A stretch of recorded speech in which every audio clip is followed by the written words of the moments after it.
पलायन का दंश। सीबी लाइव की ये मुहिम लगातार जारी है। हम हर महीने कोई न कोई तस्वीर आपके लिए लेकर आते हैं और सरकार से मांग करते हैं कि हमारे आदिवासी भाइयों के लिए, आदिवासी मजदूरों के लिए, मध्य प्रदेश के नागरिकों के लिए वो गंभीरता से कुछ करे, कुछ सोचे। मैं आपको दो तस्वीरें दिखाता हूँ। ये तस्वीर देखिए आप मेरे अगल बगल। ये दो तस्वीरें, पहली तस्वीर में आप देख रहे हैं कि बाढ़ आ रही है और चारों तरफ पानी जमा है। बुरी तरीके से लोग जिनके छोटे मोटे टेंट तंबू उन्होंने ताने थे वो भी तबाह हो गए हैं। आप देखिए गोल घेरे में, ध्यान से देखिए, गौर से देखिए। बाढ़ के बीच में तबाह हुए छोटे मोटे अस्थायी टेंट तंबू जो टाट की बोरी या प्लास्टिक की बोरियों से बनाए थे। दूसरी तस्वीर में आप देखिए, ये बड़ा दर्दनाक सीन है। पता नहीं सरकार इसको कितनी सहजता से लेती है। ये आदिवासी खड़े हैं, अपने आप को बचाने की कोशिश कर रहे हैं और इसमें सबसे दर्दनाक सीन है, दुखद सीन है, वो ये है कि एक बच्चा जिसको गोद में लेकर, वो पूरी तरीके से भीगा हुआ है, उसका पिता उसे गोद में लेकर कपड़े से लिपटा हुआ बैठा हुआ है, कोशिश कर रहा है कि जो आसमानी आफत आई है, बारिश आई है, उससे उसको बचा सके। ऊपर से आफत बरस रही है, नीचे बाढ़ का सैलाब है और उसके बीच में ये बेबस पिता की तस्वीर शायद सरकार को विचलित न करे, सिस्टम को विचलित न करे, लेकिन आपको विचलित कर सकती है अगर आप में इनके लिए दर्द है तो। ये दोनों तस्वीरें गुजरात के जामनगर के सांपेर से मेरे पास आई हैं। इन पीड़ित मजदूरों ने मुझे भेजी है। ये लोग बीते 3 से 4 दिनों से इन हालातों में वहाँ पर फंसे हुए हैं। मोबाइल इनके चार्ज नहीं हो पा रहे हैं और प्रशासन के इनको कोई मदद नहीं मिल रही है।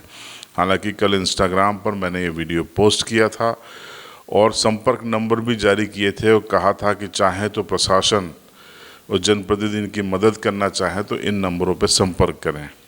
हमने अपने स्तर पर स्थानीय प्रशासन, जामनगर प्रशासन को भी ये वीडियो भेजा था और मदद को कहा था। साथ ही मैंने अपने निजी ट्विटर पर ये वीडियो पोस्ट कर मध्य प्रदेश शासन से, अलीराजपुर के कलेक्टर से गुहार लगाई थी कि कृपया हमारे इन आदिवासी भाइयों की मदद करें।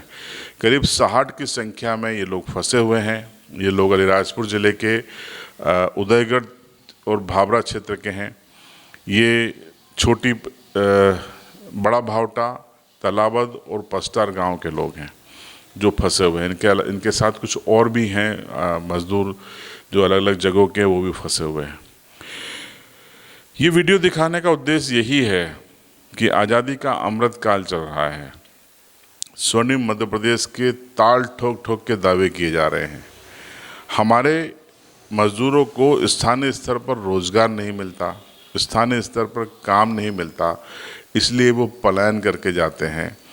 कई नेता और सरकार के लोग इसे अधिक आजीविका कमाने के लिए पलायन बताते हैं। जैसे लोग अरब में जाते हैं, जैसे लोग दिल्ली में जाते हैं, उसी तरीके से इसे बताते हैं।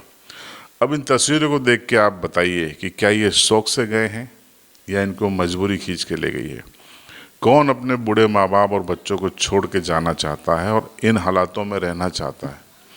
पता नहीं सरकार और उसमें बैठे जिम्मेदार ये चीज़ कब सोचेंगे।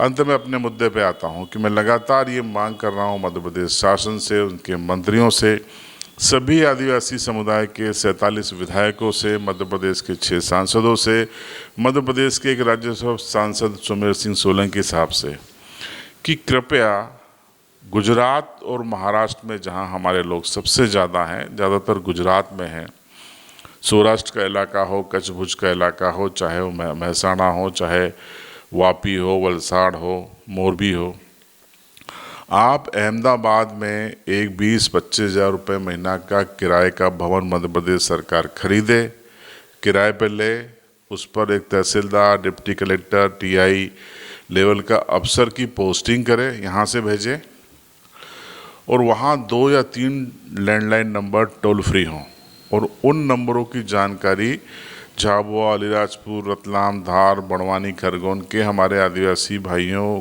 के ग्राम पंचायतों में लिखे जाएं कि अगर आप काम पे जाते हैं, किसी भी तरीके की मुसीबत में फंसते हैं, चाहे आपको कोई आपके वेतन का भुगतान नहीं दे रहा है, मजदूरी नहीं दे रहा है, आपके साथ अपराध हो गया, आपके साथ इस तरीके की आपदा हो गई, तो आप उन नंबरों पे संपर्क करें।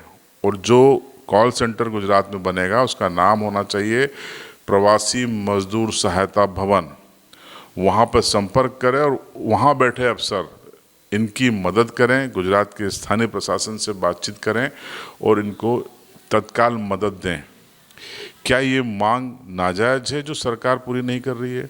और कितना खर्चा आएगा सरकार को इसमें? 20-25 हज़ार रुपये महीने का भवन मिल जाएगा, आपके अफसर आप पोस्ट कर दीजिए, दो टेलीफोन लगा दीजिए, कोई खर्चा नहीं है।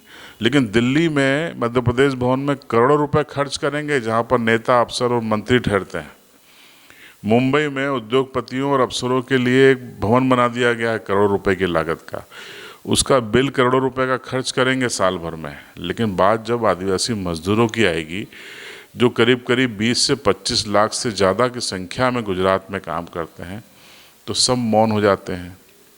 आपके विधायक चुप हैं, आपके मंत्री चुप हैं, आपके सांसद चुप हैं, आपके जिम्मेदार अफसर चुप हैं। और जो विडम्बना ये है, दुखद ये कि जो आदिवासी वर्ग से आते हैं वही खामोश हैं। क्या चाहते हैं ये अफसर? क्या नीचे दबे स्थिति में जो आदिवासी हैं वो उसी हालत में रहें? क्या मानवता नाम की चीज़ नहीं है, इंसानियत नहीं है?